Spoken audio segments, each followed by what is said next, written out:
The bottle was already floating in the pool when she got home. It was dusk, that weird, silent time of evening when the backyard glows orange and even the insects seem unsure if they should make noise. I was watching from the upstairs window, lights off, heart racing like I was in a hostage movie. I saw her heels hesitate when she stepped onto the deck. Her wheeled suitcase slowed. She squinted at the bottle bobbing near the deep end, sealed with wax and string like some nautical prop from a mystery dinner. She looked around. No one waved. No welcome home banner. No dinner. No flowers. Just chlorine, twilight, and the message I left her. She didn't open it right away. She just stood there, blinking like maybe the crew's sun fried her memory. Like she forgot she had a husband. Like maybe she expected me to be inside binge-watching documentaries and reheating old pasta. But I wasn't doing any of that. I was watching her freeze, the same way I did when I found the truth 5 days earlier. The cruise wasn't with friends. There was no Marla, no Kelly, not even a girls' group to begin with. It was all a setup, a sugary lie wrapped in seashell emojis, and "you just don't trust me" gaslighting. And you know what? I believed it for a few hours. Until I found the playlist. Not even hidden. Just sitting in her car's Bluetooth history, right under Work Presentation Slides and Grocery List 2024. Ocean Heat, for me and Kay. I tapped it. First song, Let's Get Away by Tucka. Second, Secret Lovers by Atlantic Star. Third, Your Body is a Wonderland. Seriously? I didn't even know who Kay was yet, but I knew what the playlist meant. People don't make playlists for friends. Not ones that start with moaning saxophones and whispered lyrics. And yeah, it spiraled from there. You want to know the worst part? It wasn't the photos I found next. Not the hotel upgrades. Not even the anonymous burner email used for booking. It was the fact she took my beach towel. The one my sister got me after my back surgery. The towel with my initials. The one she hated because it was ugly and looked like a cheap robe. She took that towel. And that's when I knew it wasn't an accident. None of it. It wasn't a heat-of-the-moment thing. It wasn't tequila and bad judgment. It was planned. Cold. Practiced. She made space in her suitcase for betrayal. Folded it. Packed it neat. So yeah, I gave her a bottle. Not to drink, but to read. She didn't touch the bottle. Not at first. She stared at it like it was alive, like it might hiss or explode or confess something out loud that she wasn't ready to hear. But I was done giving her time. 5 days on a fake cruise with a real man was enough. I watched her from behind the curtain, every twitch of her perfect little smirk cracking like glass under the weight of a secret that was no longer hers alone. I already knew about Kent. That's who Kay was, Kent Draven. A name I remembered only because he used to fix our garage door years ago, and I once caught him staring too long at her while she stretched in yoga pants. Back then, she said I was being insecure. Turns out I wasn't insecure. Just early. The email that unraveled everything had his name in the confirmation. Deluxe suite for Delia Maris and Kent Draven. It made me nauseous. They used her maiden name. Like I was already erased. Like I never existed. But I wasn't about to scream or throw her clothes out the window or set fire to her side of the closet. That would have been too easy for her to explain away. She could cry about how I overreacted or couldn't handle the truth. No, I needed something quieter. Colder. Something that would crawl under her skin and live there. So I wrote a letter. For sentences. That's it. I put it inside the bottle we once used to toast our 3rd anniversary. She said it was the best night of her life. Funny how people lie, even when they don't mean to. I sealed it with wax, tied it with twine, and dropped it gently into the pool before she came home. The letter inside? It said, I know. I saw everything. This bottle carries less emptiness than our marriage. You can keep the towel. I didn't even sign it. I figured she'd know. That moment she finally bent down, heels trembling on the pool deck, and picked up the bottle. I felt something in me crack open. Not pain. Not rage. Just release. Like holding my breath for years and finally exhaling. She carried it inside like it was cursed. And for the next 3 hours, she didn't come upstairs. I didn't move. I waited. I listened to silence, to pacing, to doors opening and shutting without purpose. She never came up to explain. Never texted. Never even said my name. I didn't sleep that night. But it was the first night in a long time that I wasn't wondering where she was. She didn't speak to me that night. Not one word.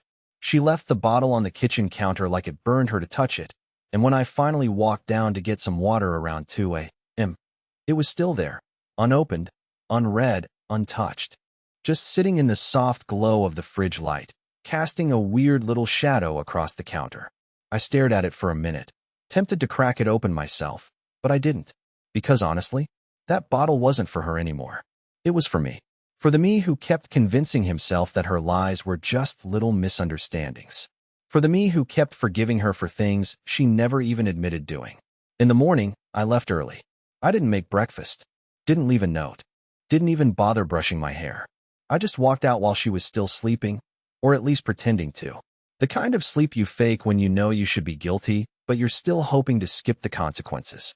I went to my sister's place. She lives across town, runs a daycare, and still makes the same scrambled eggs she did when we were kids. I sat at her kitchen table like a ghost, eyes bloodshot, hands shaking, and told her everything. To her credit, she didn't say, "I told you so." She just poured me coffee and asked one question. "What are you going to do now?" And I had no idea, because part of me wanted to confront Delia with every screenshot, every itinerary, every time-stamped lie. Another part wanted to disappear, just vanish from her life the way she vanished from mine 5 days ago. But mostly, I wanted her to feel uncertain, like I had, like every second she spent in that house was under a microscope. So I went home, not to talk, but to let the tension rot slowly in the air. When I walked in, she was sitting at the dining table, fully dressed, makeup half done, and her phone face down. She looked up like she was expecting someone else. I didn't say anything, just dropped my keys on the hook and walked past her like she was a decorative lamp I no longer liked. I took a shower, trimmed my beard, watched half an episode of some cooking show I didn't care about. All while she sat there, waiting for me to snap, to scream, to crack. But I didn't. And that's what broke her. Around 3 p.m., she finally said it. Not, "I'm sorry." Not, "It wasn't what it looked like." "No," she said. "Are we going to talk about the bottle?" I looked her dead in the eyes and said, "Are you going to lie again?" She blinked. Once. Twice. Then stood up, grabbed her purse, and left. No answer. No fight. Just gone. 3 hours later, my sister called. Apparently, Delia had shown up at her daycare. In tears. Asking if I was okay. If I'd said anything. If I was planning to leave. My sister told her what I hadn't. "He's tired of being lied to, Delia. And tired of being quiet about it." She didn't reply. Just sat there on the steps of the porch while toddlers screamed inside. That night, the bottle was gone from the counter. But it didn't matter. I'd already written the second note. And this one? It wasn't poetic. It was legal. I didn't expect her to find the envelope so fast. I had tucked it into the side of the bedroom closet behind an old shoebox full of winter scarves, thinking she wouldn't go digging around for anything while she was still pretending nothing happened. But Delia must have been looking for a sign, or maybe just sniffing out what I'd already figured out. Either way, when I walked in that evening, she was sitting cross-legged on the floor, that manila envelope in her lap, like a bomb with a missing pin. She didn't even try to play dumb. Didn't ask what it was. Didn't act shocked. She just looked up at me and said, "You're serious?" And for the first time in a long time, I didn't stammer. Didn't look away. I just nodded and said, every word. The paperwork wasn't flashy. No fancy law firm header. No dramatic ultimatum. Just quiet precision. An outline for separation. Some basic terms. An inventory of shared assets. And one small paragraph that made her whole face drain of color. I'd found it 2 days earlier buried in the contract for the house refinance, a clause she'd forgotten existed. When we refinanced the mortgage last year, the bank offered us a ridiculous incentive, a cash-out option that would only kick in under joint agreement.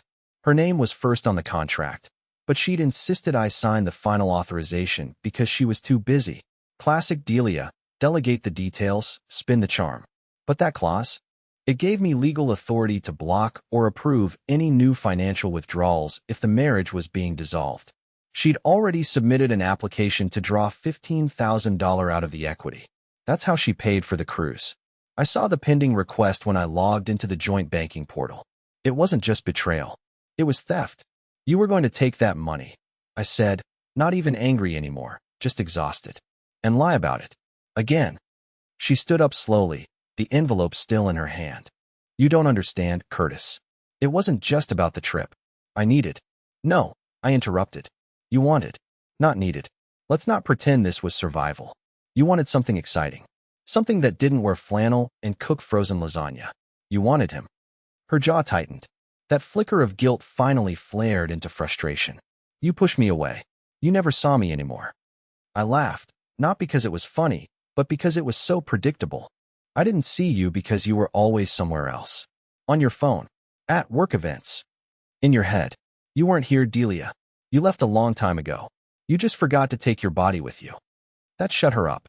I didn't yell. I didn't accuse her of being a monster or a gold digger or a narcissist. I didn't call Kent and threaten him. I didn't post screenshots online. I just walked to the nightstand, picked up the second note I'd written, and handed it to her. This one wasn't for a bottle. It was for her hand. She opened it. Read it. Her lips parted. She looked at me like I'd flipped her entire world upside down. It said, "You're free now. You wanted an escape, and I just gave it to you. But freedom comes with consequences. And I'm keeping the house." She didn't speak. She just left. No suitcase this time. Just her keys. And the look on her face when she realized this wasn't a game she could control anymore. That was the first honest expression I'd seen in years. I knew Kent would show up eventually. Guys like him always do. They don't sneak. They don't apologize. They come with that smug, masculine confidence like they just won something. Like they inherited a crown that doesn't belong to them. So when I heard the knock on my front door just 2 days after Delia left, I didn't even flinch. I already knew who it was. I opened it without a word, and there he stood. Cargo jacket, perfect teeth, the kind of cologne that tries too hard. I could see the spark of fake concern behind his eyes, like he'd practiced lines in the car mirror, but wasn't sure which version to use. He leaned slightly against the doorframe, casual, almost amused. "Curtis, right? Hey man, can we talk?" I didn't answer. I just stepped aside and let the silence choke the air between us. He didn't come in. He just stood there, probably expecting me to swing or shout or cry. Anything that would make me look like the weak husband whose wife ran off with a poolside DJ turned life coach. But I stayed quiet, just long enough for him to get uncomfortable. He cleared his throat and looked around like someone else might appear to help him out of this. "Look, I didn't come here to make things worse. Delia's been through a lot." "No." I cut in, keeping my voice low. "She put me through a lot. Let's not pretend she's a victim here." He shifted. "Right. Okay, I get it. But she's trying to move forward. She just didn't expect this to blow up like it did. You really didn't see it coming?" That part made me laugh. That ugly, bitter kind of laugh you can't hold in anymore. "Let me guess," I said. "She told you I was cold, distant, boring, that I never noticed her, that she felt alive with you." He blinked. That was the first crack in his armor. I tilted my head. She always uses the word alive. Like being married to me was some kind of death sentence. He tried to regroup. "We didn't plan it, man. It just happened." "Sure," I said, stepping a little closer. "Like the playlist, the suite, the couple's massage. That kind of spontaneity takes a lot of calendar coordination." He started to speak, but I held up a hand. "Don't. This conversation isn't going to make you look good, and I'm not here to make you feel better. I just want to be very clear on one thing." He looked at me, trying to read the room. I leaned forward.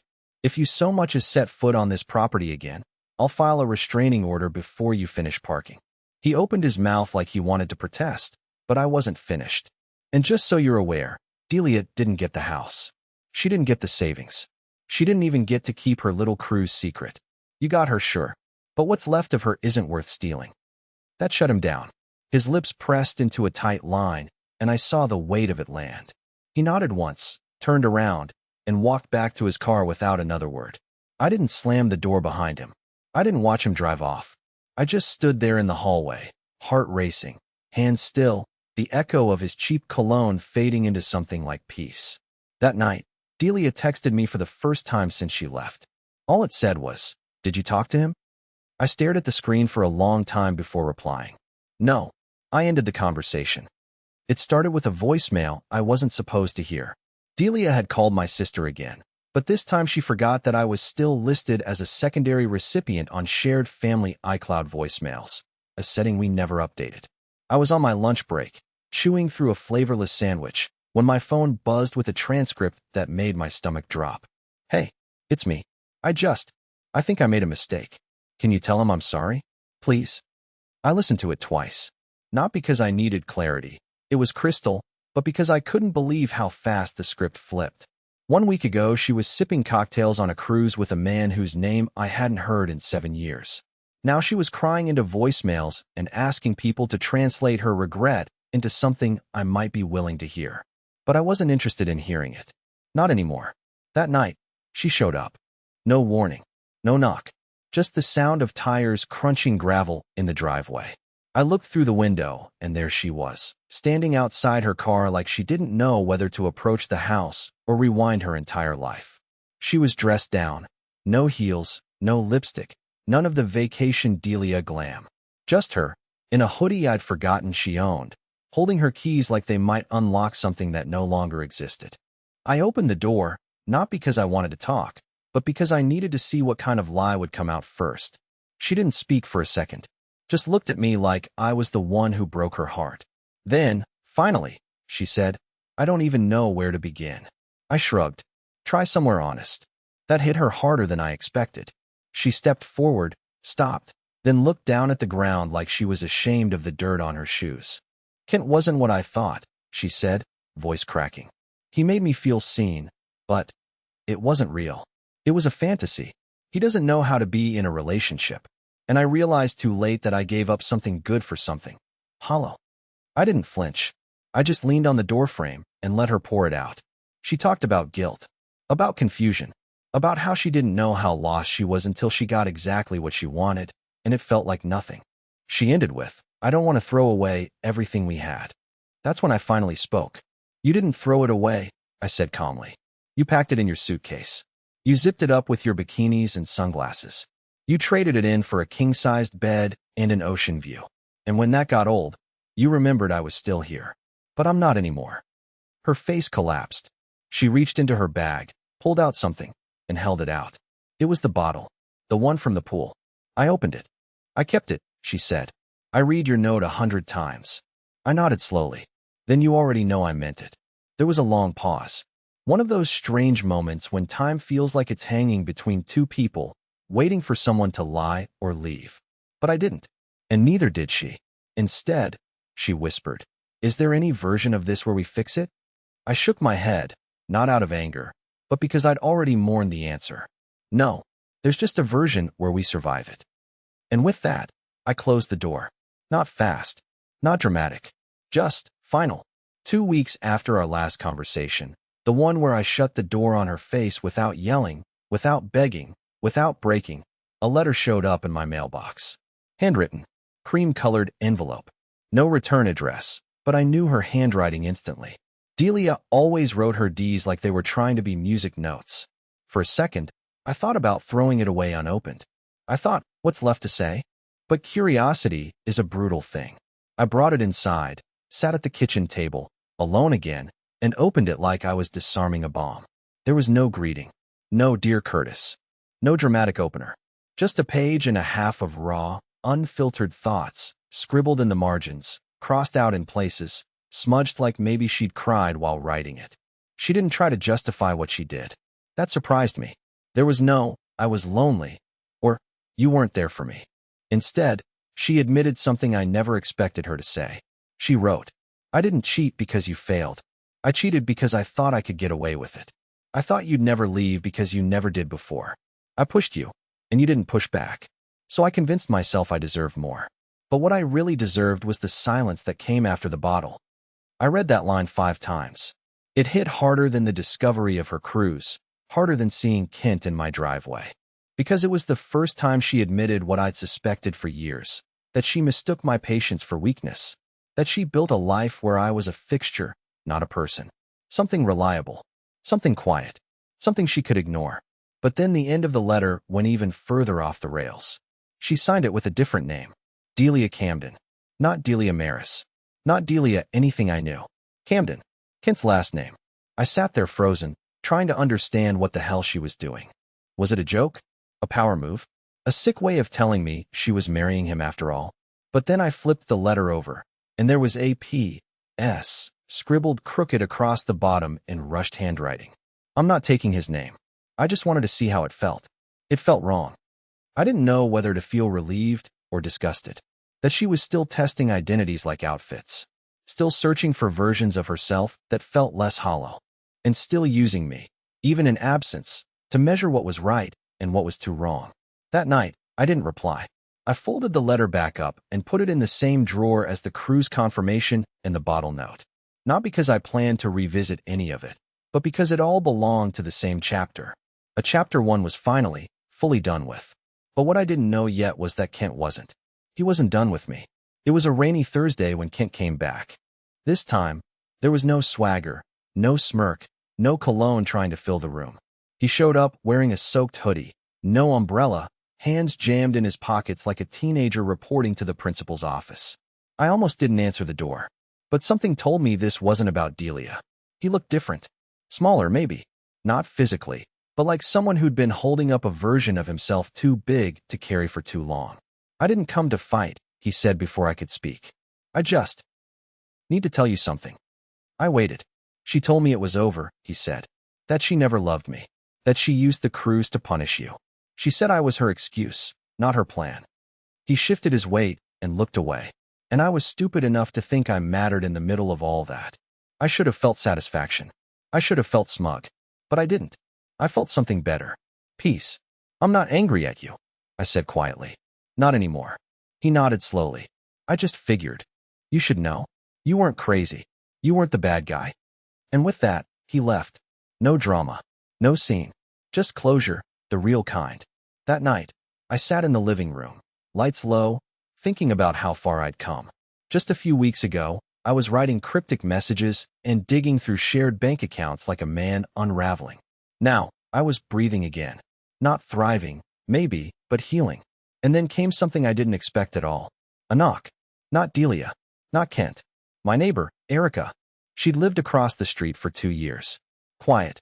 Kind. Always waved but never lingered. She stood on my porch holding a pie. Actual pie. Wrapped in foil, still warm. She smiled a little shy. I saw your wife left, she said. I figured, maybe you could use something sweet. I laughed for the first time in what felt like a year. Not a bitter laugh, not the kind that hides pain. A real one. We talked on the porch for 20 minutes. Nothing deep. Nothing romantic. Just two people who'd both been through things, learning how to breathe in the same direction. It felt nice. Simple. Light. The next morning, I threw away the last of Delia's leftover beauty products and opened the curtains wide. The sun came in, and for the first time in a long, long time, it didn't feel like something was missing.